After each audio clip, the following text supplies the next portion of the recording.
Hi there, I am Jackie Schomburg-Minen. I'm a little under the weather this week, so I apologize for my very classic rock DJ voice right now. This week I'm going to show you guys my sketchbook. So this is one of the sketchbooks I use for my creative wellness workshops, and this is going to be all collage, a little bit of mixed media, and I'm just going to walk you through how I make my collages, what I've done, and to show you just how easy they can be. Also, I want to quickly announce that my Brave Art and Creative Wellness workshops on Zoom will be live again in January. So January 3rd through the 31st, there'll be 5 Friday sessions in January, possibly a Monday session too during the day, but I'm not sure about that yet. So if you are interested and want to know more, please get yourself on my list so I will send you information as soon as registration opens for that, which should be later this week. And I hope to see you there. Hi everyone, let's talk about collage. I want to show you this sketchbook I've been working in, and it's basically done. It's mostly full of collage, and I want to show you how I make collage, all the different variations that you can do with collage, and I'm hoping to dispel the myth that collage has to be complicated. Okay, so this is a sketchbook that I worked on through a few sessions of my Brave Art and Wellness workshops. This is all about process art. Process art means we're just doing something.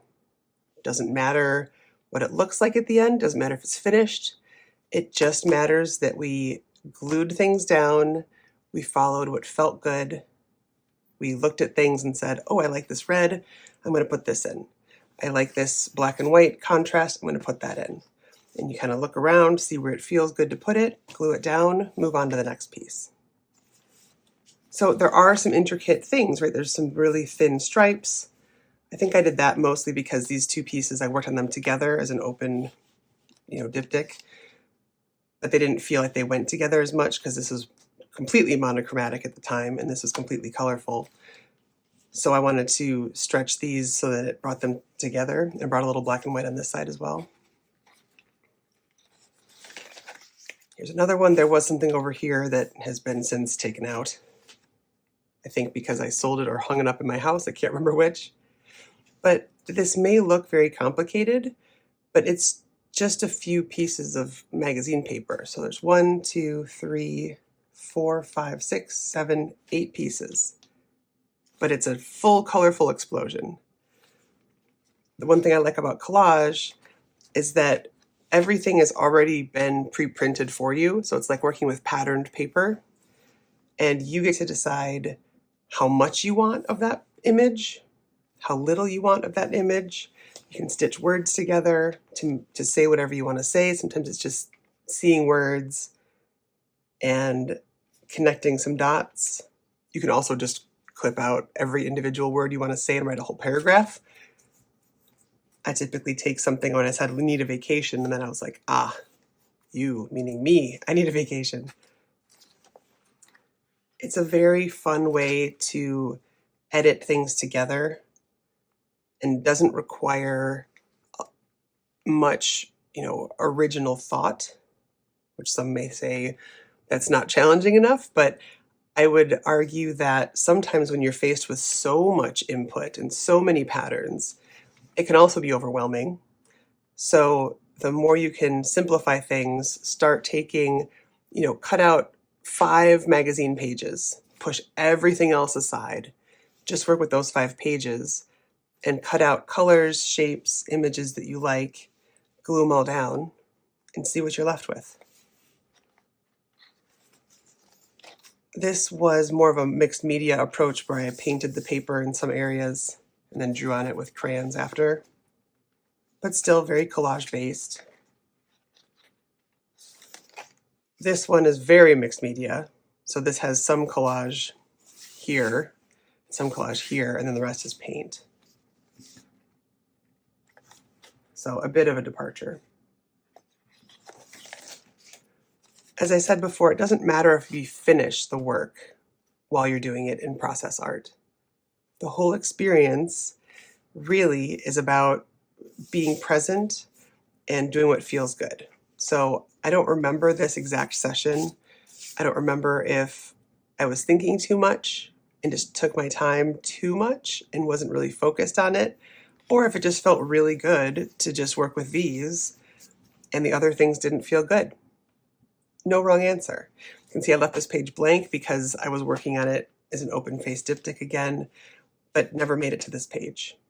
Not a problem, right? There's literally no problem here. Then I just use the back of it to make this diptych on a different day. Sometimes I'll make these so that they connect, right? So there's similar things in each one, like these kind of Dalmatian spots. Other times I won't. Here, this is part of the bicycle, and this is part of the girl riding it. Different sections of that, obviously, but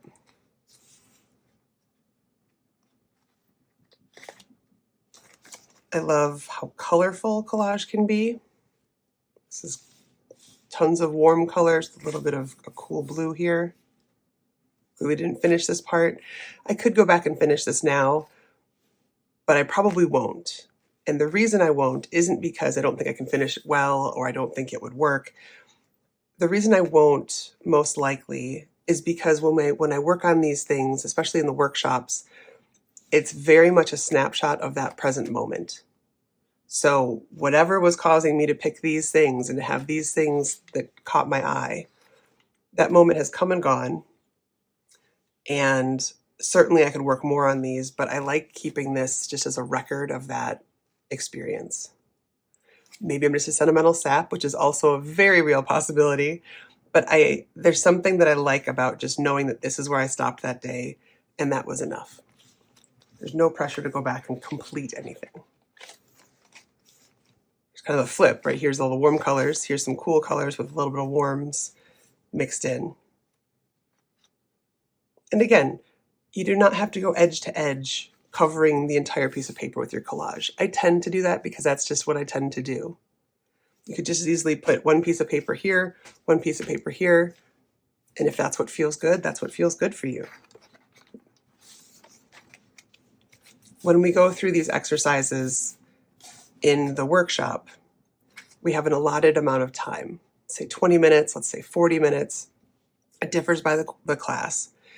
And really the main rule when we're working isn't that it has to be a certain way or do a certain thing or meet some criteria.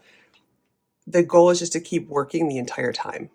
So if you have 20 minutes, but let's say I glued all of this down in the first 15, I still have 5 minutes left. The goal is to keep working. Maybe I can find a little piece of red to put here. Maybe I just try it on. Maybe I try on a blue. Maybe I try, there's different things that you could work through just to keep your focus on it and just to see if anything else feels good. And maybe it doesn't. Maybe I spend 5 minutes trying things on and that's just where it ends. And that's okay. But it's the staying focused and the focusing on this for that allotted amount of time, no matter how long it is really the goal. Sometimes they turn out in a way that you're like, holy cow, I love this. That was this one for me. I love it. I still love it. I loved it that day. It's very, I was gonna say it's very mellow. It's actually not very mellow. The colors are very muted for me in terms of color, but there's tons of contrast in this, which kind of unmellows it. But I just love the different textures, right? You can pull in textures very easily in collage. Cactus, right? This is like some lacy something. These are soft, furry things, some text. Collage offers you a plethora, depending on what you're looking at, whether you're looking through a catalog for Crate and Barrel or Home and Gardens magazine. You get such variety depending on what you're melding together. This collage is a mix between magazine papers and homemade papers.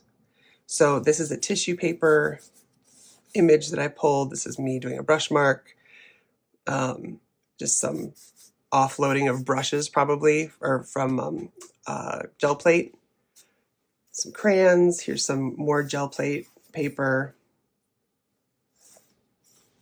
And just I'm continuing this string with the crayon. And some more tissue paper from this. And just I'm continuing this blending the two and just some crayon work down here. It's interesting having the juxtaposition of the very smooth, sleek magazine pages with more of the rough, more organic shapes of the paper that I used. You can tell this is from a home renovation magazine. I think this is Restoration Hardware here too. So some bedding, but flipped upside down is not quite as obvious. A cabinet front, big peony flowers, black and white. This was just fun to add some paint on it. And when I added it, I clearly closed the book too early because all of these little marks were paper that ripped off and stuck to the paint. I was not happy about that at first, but it worked out okay. I'm not mad about it anymore because it's just what happened. It's just that, right? It's that souvenir of that moment in time. Here's a very rainbow inspired look at this. And of course I've got some black and white here and black and white here. Again, didn't cover this page. That might have been a conscious choice at that point. It might have just been I ran out of time. Either way is fine. But I love the process of going through, and again, it doesn't have to be complicated. This turned out this way because of the pieces that I chose. You could just as easily pick, right, here's 1, 2, 3, 4, 5, 6, 7. Actually, that's the same piece. So 6 pieces of paper from a magazine glued down. A million of us could do this, and we'd have a million different versions. Even if it's the exact same shapes cut out, we'd have a million different versions of what this page could look like. And each of the million would be valid. I think that's so cool. It's just so easy to pick different pages and work with them. So if you are interested in learning more about collage, first things first, I would say get a magazine, tear out some pages, and cut them up and put them together. See what happens. If you'd like to work on this in a process art way in one of my workshops where we also do some writing, I would love to have you. There's going to be new courses starting in January for the entire month of January. We have 5 Fridays in January, so it will be a January only experience, and I will have registration opening up soon. If you're interested, I will send you to a website up in the corner. I'll put a website in the description below as well, where you can get on a wait list to find out first when registration's open.